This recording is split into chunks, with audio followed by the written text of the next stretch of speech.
নমস্কার, আপনারা দেখছেন এনভিটিভি। আজকের সেরা 5টি খবর নিয়ে আমি আপনাদের মাঝে আবারও হাজির হয়েছি নুরনাহার। চোখ রাখবো শিরোনামে। এক নিমেষেই উধাও সব হুঙ্কার, স্যার আমাকে বাঁচতে দিন। ভার্চুয়াল শুনানিতে কাতর আরজি জ্যোতিপ্রিয়র। নিয়োগ মামলায় জেলা প্রাথমিক শিক্ষা সংসদগুলিকেই কাঠগড়ায় দাঁড় করালো মানিক ভট্টাচার্য। বিরাট স্বামীর মহাভারত, হাজার কণ্ঠের বন্দে মাতরমে কাঁপল ওয়াংখেড়ে। ভিসা ছাড়াই ভারতে প্রবেশ, শিলিগুড়ি থেকে গ্রেপ্তার 2 পাকিস্তানি। লক্ষ্মীর ভান্ডারে বিরাট সুখবর, গ্রাম ও শহরের লাখ লাখ মহিলারা পাবেন এই সুবিধা। আসছে বিস্তারিত খবরে। ইডি হেফাজতে থাকাকালীন বারবার নিজেকে অসুস্থ বলে দাবি করেছেন রেশন দুর্নীতি মামলায় ধৃত জ্যোতিপ্রিয় মল্লিক। তার বাম হাত ও পা পক্ষাঘাতগ্রস্ত হয়ে যাওয়ার আশঙ্কা করেছিলেন, মৃত্যুর আশঙ্কাও করেছিলেন প্রাক্তন খাদ্যমন্ত্রী তথা বনমন্ত্রী। বৃহস্পতিবার প্রেসিডেন্সি সংশোধনাগারের রিপোর্টেও তাকে আনফিট বলেই উল্লেখ করা হয়েছে। সে কারণে সশরীরে আদালতে হাজিরাও দিতে পারেননি তিনি। ভার্চুয়াল শুনানিতে কাতর আরজি জ্যোতিপ্রিয়র, বললেন স্যার আমাকে বাঁচতে দিন। জ্যোতিপ্রিয় মল্লিকের বিচারক এদিন প্রশ্ন করেন কি সমস্যা হচ্ছে আপনার। উত্তরে ধৃত মন্ত্রী বিস্তারিতভাবে তার শারীরিক অবস্থার কথা জানান। বলেন আমি আইনজীবী, কলকাতা হাইকোর্ট ও ব্যাংকশাল কোর্টের সদস্য। পায়ের সমস্যা হচ্ছে 350-র বেশি সুগার, হাত পা কাজ করছে না। এরপরই বিচারকের কাছে কাতর আরজি তার, স্যার আমাকে বাঁচতে দিন। তাকে কার্যত থামিয়ে দিয়ে কথা বলতে শুরু করেন বিচারক। বলেন আপনি নিজেকে যখন আইনজীবী হিসাবে দাবি করছেন তখন নিশ্চয়ই জেল এবং আদালতের এখতিয়ারের সম্পর্কে অবগত। একজন আইনজীবী হলে আপনার বুঝে যাওয়া উচিত। জ্যোতিপ্রিয়র আইনজীবীও শারীরিক অসুস্থতার কথা উল্লেখ করেন। বলেন উনি সুস্থ নন, কিডনি ক্ষতিগ্রস্ত। সুপারকে প্রয়োজনীয় নির্দেশ দেওয়ার আবেদন জানান বিচারক। সেলে খাট এবং টেবিল দেওয়ার আবেদন জানানো হয়, যদিও বিচারক বলেন সেটা জেলের এখতিয়ার। এদিকে জ্যোতিপ্রিয়কে প্রেসিডেন্সি সংশোধনাগারে গিয়ে জেরার অনুমতি চাই ইডি। এখনো এ বিষয়ে কিছুই জানাননি বিচারক।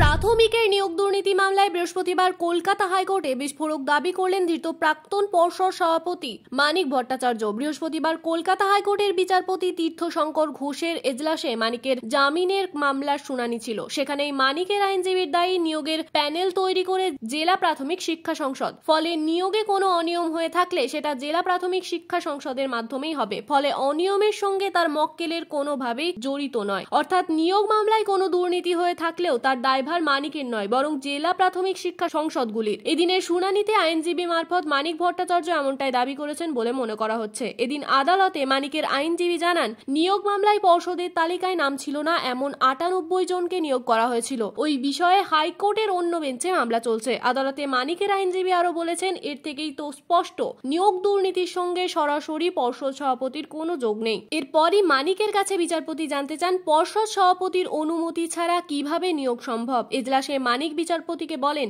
নিয়োগের প্যানেল জেলা শিক্ষা সংসদ থেকে তৈরি হয়, ফলে এর সঙ্গে পর্ষদ সভাপতির কোনো সম্পর্ক নেই। বিচারপতি জানতে চান আপনার আমলে কতজন নিয়োগ হয়েছে। মানিক জানান 44,000। এর মধ্যে কতজনের নিয়োগে দুর্নীতির অভিযোগ উঠেছে। বিচারপতির প্রশ্নের জবাবে মানিক জানান 98 জনের নিয়োগ নিয়ে প্রশ্ন উঠেছে। এই বিষয়ে পর্ষদ কিছুই জানত না, নিয়োগ হয়েছে জেলা থেকে। এদিন আদালতে মানিকের আইনজীবীর আরো দাবি নিয়োগ দুর্নীতি মামলায় তার মক্কেলের বিরুদ্ধে সরাসরি টাকা নেওয়া বা এই সংক্রান্ত কোনো তথ্য প্রমাণ এখনো আদালতে পেশ করতে পারেনি ইডি, তাই তাকে জামিন দেওয়া হোক। পাল্টা হিসেবে কেন্দ্রীয় তদন্তকারী সংস্থার তরফে জামিনের বিরোধিতা করে জানানো হয় মানিক যা বলছেন তার ভিত্তিতে স্পষ্ট নিয়োগ মামলায় দুর্নীতির শিকড় আরো গভীরে। এই বিষয়ে তাকে আরো জেরা প্রয়োজন রয়েছে বলে মনে করছেন তদন্তকারীরা। সেমিফাইনালের মহাযুদ্ধে মহাভারত দেখল ওয়াংখেড়ে। বিরাট লড়াই ও স্বামীর শাসনে তছনছ হয়ে গেল কিউই শিবির। লড়াই করলেও খেতাবের দৌড় থেকে ছিটকে গেল নিউজিল্যান্ড। আর ভারত বিশ্বজয়ের দোরগোড়ায় পৌঁছতেই হাজার কণ্ঠের বন্দে মাতরমে কেঁপে উঠল মুম্বাইয়ের ওয়াংখেড়ে স্টেডিয়াম। বুধবার সেমিফাইনালে নিউজিল্যান্ডকে হারিয়ে বিশ্বকাপের ফাইনালে পৌঁছল ভারত। ব্যাট হাতে মহাকাব্য রচনা করেছেন বিরাট কোহলি। মোহাম্মদ শামির বলে প্রশস্ত হয়েছে বিশ্বজয়ের পথ। রোহিত শর্মার ব্যাট যেন এদিন কথা বলছিল। বিশ্বকাপের নক আউটে নাকি রোহিত ও বিরাটের ব্যাট কথা বলে না, সেরকমই ছিল ধারণা। কিন্তু সেমিফাইনালে অন্য এক ইতিহাস লেখা হলো। বলা ভালো, ইতিহাসের অভিমুখও বদলে ফেললেন দুজন। আর বিশ্বকাপের ফাইনালে পৌঁছতেই হাজার কণ্ঠের বন্দে মাতরমে কেঁপে উঠল মুম্বাইয়ের ওয়াংখেড়ে স্টেডিয়াম। 2019 সালের বিশ্বকাপে নিউজিল্যান্ডের কাছে হেরেই ভারতের ট্রফি জয়ের স্বপ্ন ভেঙেছিল। ম্যানচেস্টারের সেই ম্যাচের বদলা হবে মুম্বাইতে, সেটাই আশা করেছিলেন ভারতীয় দলের সমর্থকরা। তাদের সেই স্বপ্ন পূরণের কারিগর হয়ে উদয় হলেন মোহাম্মদ শামি। বিশ্বকাপের প্রথম কয়েকটা ম্যাচে যাকে দলে রাখার যোগ্য বলে মনে করা হয়নি, বলে রাখা ভালো, নিউজিল্যান্ডের বিরুদ্ধেই এই বিশ্বকাপের প্রথম ম্যাচ খেলেন শামি। তুলে নেন 5 উইকেট। সেমিফাইনালে সেই নিউজিল্যান্ডের বিরুদ্ধেই ফের 7 উইকেট তুলে নিলেন তিনি। অন্যদিকে ক্রিকেট ঈশ্বরের আপন ভূমিতেই সেঞ্চুরির হাফ সেঞ্চুরি করে নতুন অধীশ্বর হয়েছেন বিরাট কোহলি। সব মিলিয়ে মেন ইন ব্লুর দাপট দেখল ক্রিকেট বিশ্ব।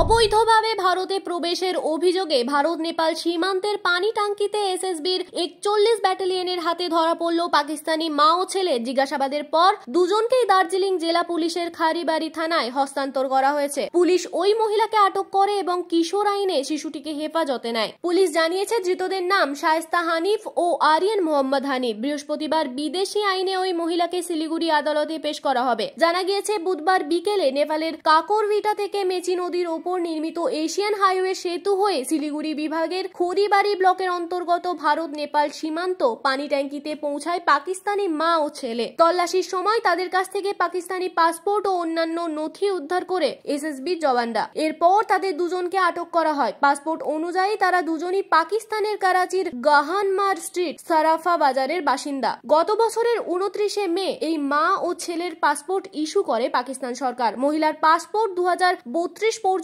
বৈধ এবং সন্তানের পাসপোর্ট মে 2027 পর্যন্ত বৈধ। তারা দুজনেই পাকিস্তান থেকে সৌদি আরব গিয়েছিলেন বলে প্রাথমিকভাবে জানতে পেরেছে পুলিশ, যেখানে গত 5 নভেম্বর দুজনেই ভারত ও নেপাল যাওয়ার উদ্দেশ্যে বিমানের টিকিট বুক করেন। 11 নভেম্বর তারা দুজনেই সৌদির জেদ্দা বিমানবন্দরে উড়ে এসে দিল্লি পৌঁছেছিল। দিল্লি থেকে দুজনেই নেপালের কাঠমান্ডুতে পৌঁছায়। এসএসবি প্রাথমিক জেরায় তাদের হেফাজত থেকে কাঠমান্ডু, মুম্বাই এবং সেখান থেকে জেদ্দার বিমান টিকিট উদ্ধার করেছে। এর সঙ্গে 5 নভেম্বর ইস্যু করা নেপালের ট্যুরিস্ট ভিসা, 2টি মোবাইল, 2টি সিম কার্ড, 1টি মেমোরি কার্ড, 2টি পেন ড্রাইভ, 10,000 নেপালি মুদ্রা সহ 16,350 টাকা, 6 ইউরো, 166 রিয়াল উদ্ধার করা হয়েছে। দার্জিলিং জেলার পুলিশ সুপার প্রবীণ প্রকাশ বলেন, আন্তর্জাতিক সীমান্তে ধরা পড়া মা ছেলের পাকিস্তানি নাগরিক, তবে গত কয়েক বছর ধরে সৌদিতে বসবাস করছেন তারা। পশ্চিমবঙ্গের উত্তর 24 পরগনার বসবাসকারী তার বোনের সঙ্গে দেখা করতে এই মহিলা তার ছেলের সঙ্গে ভিসা ছাড়াই ভারতে প্রবেশ করেছিল।